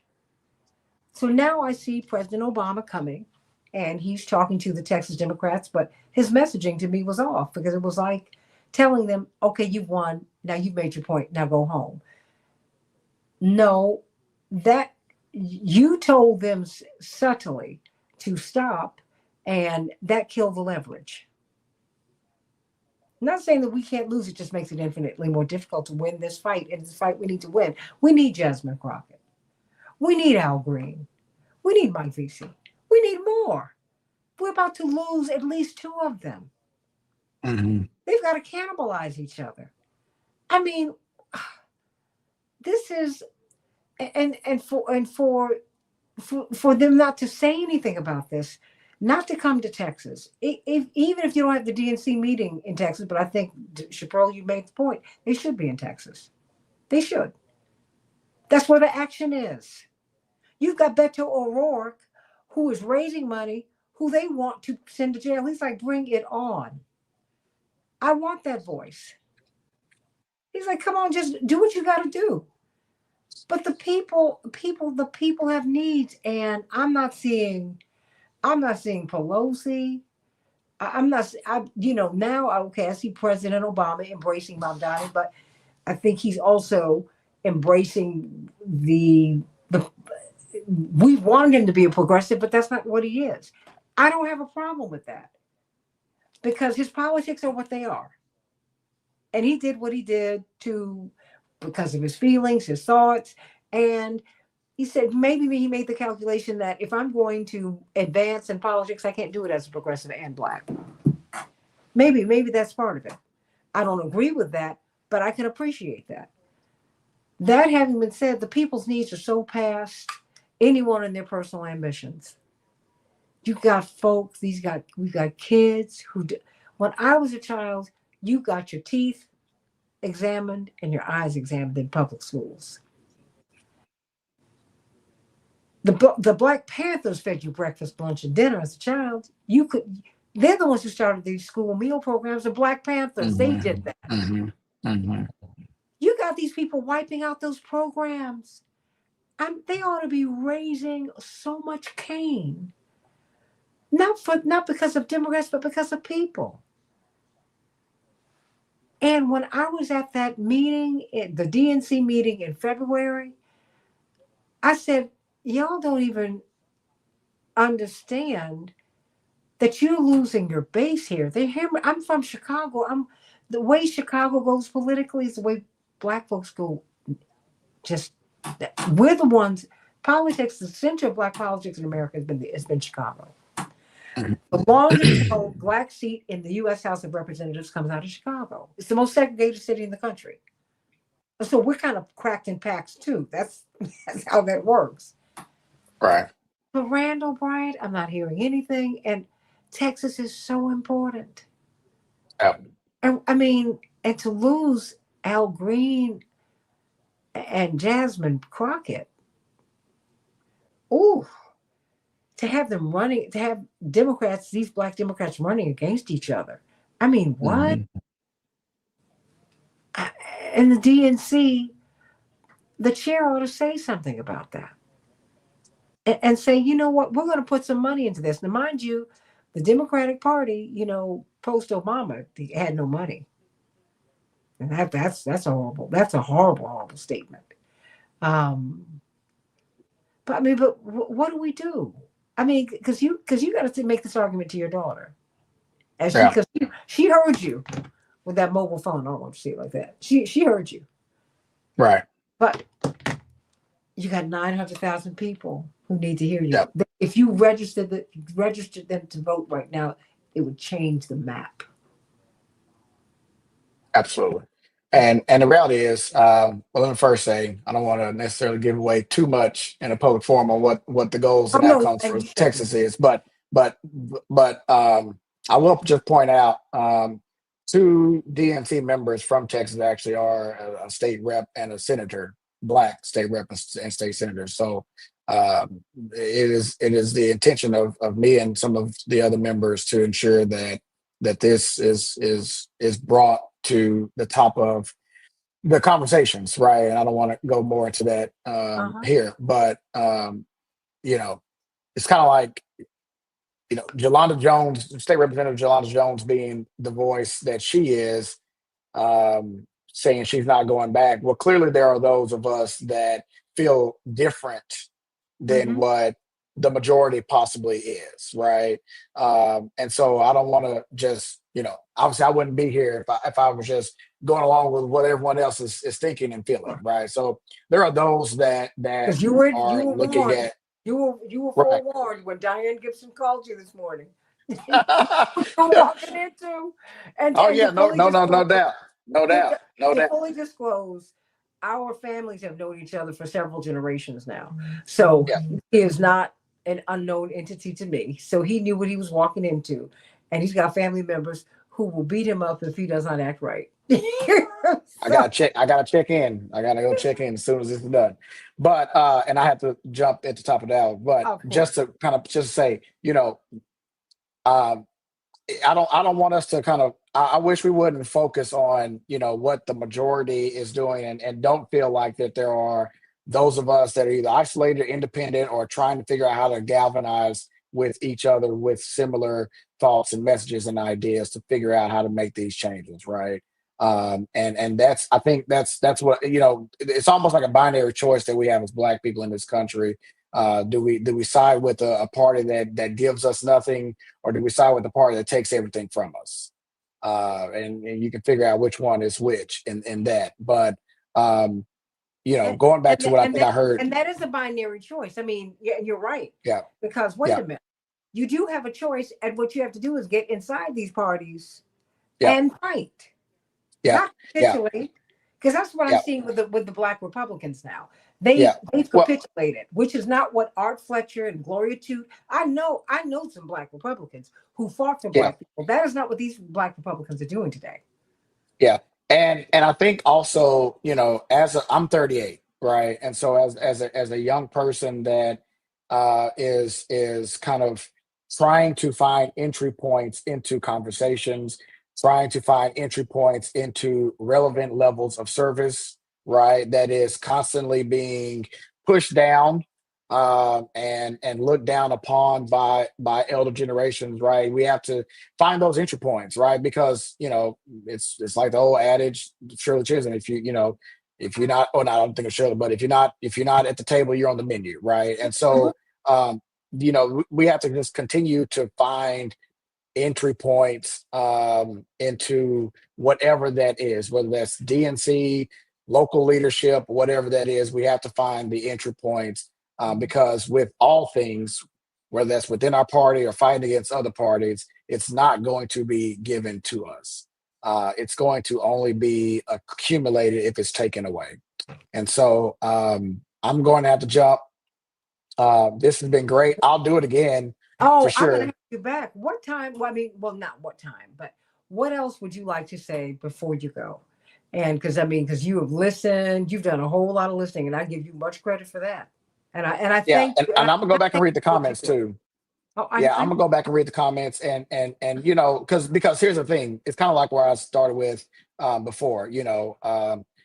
Uh, I try to always ensure, whether that's whatever I'm studying and representing on behalf of, that my perspective is well cultivated in that comment. But other people's perspectives are just as valid as mine, and that's whether I'm trying to get someone to understand a different opinion or really buy into theirs, right? And so I think I'm gonna give that as the takeaway is um, we are all going to have different perspectives, different things to add, but it's all valuable, right? There is value in everyone's even differing opinions, right? I personally watch Fox News more than any other cable network television, Mhm. right? I know what Democrats are saying, right? In some very instances, right? I make Democratic news, so I don't need to be tuned in with what the same people are saying in that space, right? So I want to know, find out what other people's perspectives are. Number one, it will ensure that I have that alternative perspective to be able to fight back against and understand those talking points, right? But it ensures that a double check on what I'm thinking is to be correct, right?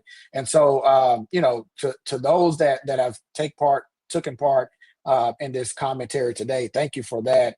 I'll go back and double check some of these things and ensure that my temperature check is in the right place and my pulse check is in the right place. And I think that's a thing that we all should be really trying to do, is seek value in other people's opinions. And I thank you for that. I've been a political analyst on Fox National News for years. And the thing is, you learn a lot from that perspective. And you can make some Yep. friends there too. Right. Because, I look for common cause with people because I'm very clear that, what? Everybody's got 24/7, 365. Everybody matters. You don't have to agree with me. I'm cool with that. That's But right. what I'm asking for, what I try to create here is a respectful space so Yep. that people can speak and be heard, and so that after you finish speaking, you listen to other people too. So thank you for listening, and take this to Minneapolis, because I promise you, I've had people on from just an hour before. We had India Walton from Roots Action. She's up in Baltimore. She became the Democratic nominee for mayor, knocking on doors. Then the Democratic establishment came in on her because she was not their choice. And then I Mhm. had former state representative Lakeisha Myers from Wisconsin. They ran away, not her, but not she, but several of her colleagues ran away in 2021, I think it was, or 2023. But that having been said, we have got um, this, what the Texas Democrats have done has put a fire underneath people all across the country. And I think you've got to know that. Yep. You have got to know that. And we cannot continue to put these fires out. Yep. But We'll do sending it you so again. much love. We are so proud of you, Randall Bryant. Thank you so So much for having me. so proud of you. And go on and just go on and take it to them up in Minneapolis and down there in Dallas. We'll talk soon. Sending you much love. Thank you. Thank you, everybody. We've got a few more minutes here, and I want to thank you all for staying here and weighing in with us. Bernadette, you lead everybody. Like and share the show. Like and share the show. Go to Blue Sky, santitajackson.psky.social, X at Santita J, and the Santita Jackson and Friends Facebook page, and of course, here on YouTube on the Santita Jackson Show YouTube channel. Chaparral, unlike your mic, what about this issue has you, why are you so fired up? Santita, it's mainly because the leadership is actually missing. When I have not seen Ken Martin since he got elected. And if we are to, I mean, I'm expecting, you see Trump, and I know that he's the president, but you see him and his team, his crew, they're pumping out their message 24/7.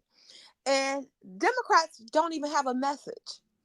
What is their message? What is their counterpunch to what is going on to Americans? You don't even see Hakeem Jeffries out there. Everybody just it seems like they're just allowing all of this destruction of American democracy to occur. And so this pisses me off because I'm like, we sent you there for you to help us and for you to protect us, protect democracy, and you're doing neither. And so when I think about all of this, and I'm like, we are getting played on both sides. And it's just the reality and coming to that understanding that this is actually being allowed to happen. Because like I said earlier, when you look at the poll numbers, Democrats are in the tank. Their numbers are in the tank. Why do you think that is? Because they don't listen. They're not listening to their constituents. They're not hearing what we are saying. They keep on trying to blame this on progressives, and the progressives are the ones that are taking our messaging that we are telling them. The progressive Democrats are the only ones that are actually listening to us and that want to make the change. But then you have the blue dog Democrats that are fighting against progression. Because trust me, if they push the elements that America actually needs, it's going to be a big change for all of America, because the economic shift, healthcare, jobs, taxing, education, all the things that progressives want to. And I'm just sitting here just going through having being in college myself, and I'm like, the laws that are going to change how the repayment plans and everything in 2027, we're going to get hit so hard on all fronts. It's going to be nearly impossible for people to even seek higher education because the cost of tuition, and without governmental assistance and without federal subsidized and unsubsidized loans being the way they are now, you're not going to be able to go to college. And I think that this is actually the plan, to undereducate America so that they can, like he was saying, this is not the plan for 2024. This is the plan for 2044 to put us back in these fields, because you have an uneducated electorate, and then guess what? You're going to be doing these minimum wage jobs. Wait a minute, of every color. Yes, of every color. Yes. See, wait, because the thing is, janitors should not be paid a minimum wage. Their work is too vital. See, because our values are all off, Chaparral. You've got, it's like we make the high low and the low high. On Wall Street, they traffic in paper. They don't create anything. It's the workers who are out here doing the work, and they're barely being paid. That's something that ought to be offensive to you. Elon Musk is making $8 million a day off of you. He's getting government contracts. That ought to be something that you ought to look at. 304,000 Black women lost jobs in 3 months. And a lot of it is because of AI, because what he did with Doge was go in there and have you write up exactly what you did. They fed it into the system. And now when you call, you're speaking to a voice generated by AI. And these are people who have outfits like the World Economic Forum, Chaparral, that have intellectuals who say that the world is filled with useless eaters, that some people are useless. You start thinking, everybody, because we're on the menu, we're not at the table. And we're sitting around here having all of these cultural arguments, Chaparral, and you are entitled to feel the way you feel about different issues. I'm not arguing with that. Mm-hmm. But I also believe, you know what, there's some things that bother me. And I have my belief system. The thing is, I don't, though, impose that on other people. Mm-hmm. I don't believe in that. No, no, no, no, no, no. I don't know everything. And so because I don't know everything and because God knows all, my obligation is to love you. And I have my objections to this, that, and the other. And there's that. But the culture wars that we're having, by and large, they are undercutting us because the fact is people need food, clothing, and shelter. Everything else we can have a discussion about, and it needs to be respectful. Needs to be. But Chaparral, there's something going on here because it's such a massive betrayal of the American people in particular. And of everybody. But the American people have been betrayed, Chaparral. And somebody's got to talk about that. Absolutely. I definitely agree, Santita. I mean, I'm just thinking about, like I said, with my kids being in college, I'm in college. I have a child with stage 4 cancer. I don't Oh, know God. how that's gonna play out, with her because she receives public aid. I don't know how what we're gonna do, you know, and just to, they're making these life-changing decisions for all of America, while a few people at the top just gobble up all of this money. Mm-hmm. And that's why I'm so frustrated with the Democratic Party, because there is no pushback.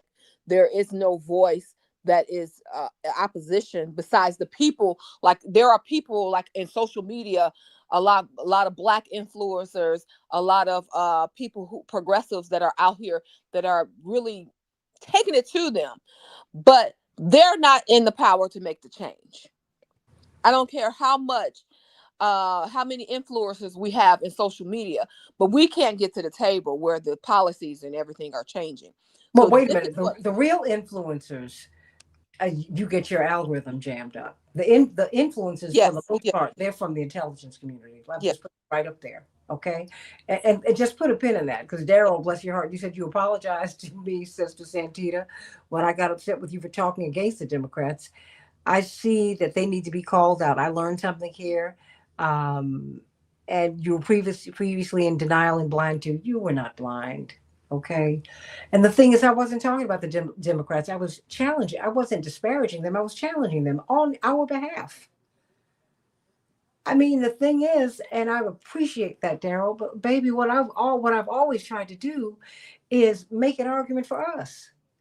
No one's going to save you. Stop elevating these parties and making them your God, small g. That is not what they are. They are blacks were Republican, then they became Democrats. The thing is, you use the party, don't let them use you. Because in this binary system, somehow or another, the Middle East, the Israeli Palestinian conflict has never been resolved. I don't care who's been in power. Why? How is it that we have not had real wages shift upward in more than 50 years? Why? I don't care who's been in office. I'll tell you why, because the oligarchs run everything, Chaparral. And we've allowed them to keep on running things. Because you think that the Democrats are going to go in there and fight for you. That is not true, Chaparral. It ain't true. That's not what they do. They protect themselves. mm-hmm. You ought to know that. Elon Musk was going to be with whoever was going to become president. And so was Mark Zuckerberg. And so was Jeff Bezos. We can keep on going, all of them. Mm-hmm. Because what they were planning to do was overtake the government system. And that is And what that's what they did. That's exactly what they did. They accomplished all their goals. That's why I said, with the Republican Party, I am not upset with them, because no. they did what they were supposed to do when we had the power. We didn't do nothing what we were supposed to do. So that was a choice that we made. We were trying to sit up here and curry favor. So trying to build rapport. No, they slammed everything through that they wanted to get done, and they did exactly what they wanted to do. And so that's why I said this was a bipartisan betrayal, because they both did everything to take down this government. They just didn't want us. They don't want the democracy that we're striving for. This is they don't want the republic. Wait a minute. We're striving for the democracy. Yes, they don't want. And we're striving to keep the republic. Yes. These folks, look, go back to the revolution. There was a big chunk of Americans who were still loyal to the Queen, like Benjamin Franklin. Mm-hmm. Benjamin Franklin went to England and got shamed. There's a whole lot that went to that. He was shamed by the Parliament and came back and started to he was already having a rethink about being an American to lead the most powerful empire on earth. They were supposed to be the most civilized people on earth. Mm-hmm. Our founding fathers were British. And they were loyal to the Queen. They made to the king, and they made a break from the king. Mm-hmm. That was huge. But they were the oligarchs. They had a break with the monarchs. And they won.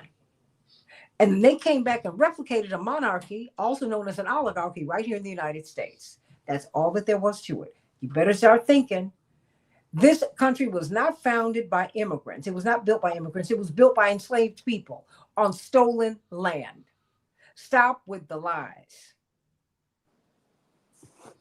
And they were here because they were going to use labor that they didn't have to pay for on land that they did not have to pay for. And they were going to become wealthy on their own, just like the king who they pushed off of this land. Is that not right, Chappelle? That is true. That's what they did. So, I mean, come on. And we're still having that fight today. You now have the oligarchs. And every time, and they have always broken the system. They broke the system during the Gilded Age in the late 1800s. They broke the system again in the 20s and 30s. They broke the system. And they have sucked all the money out the system now. And now most people are poor.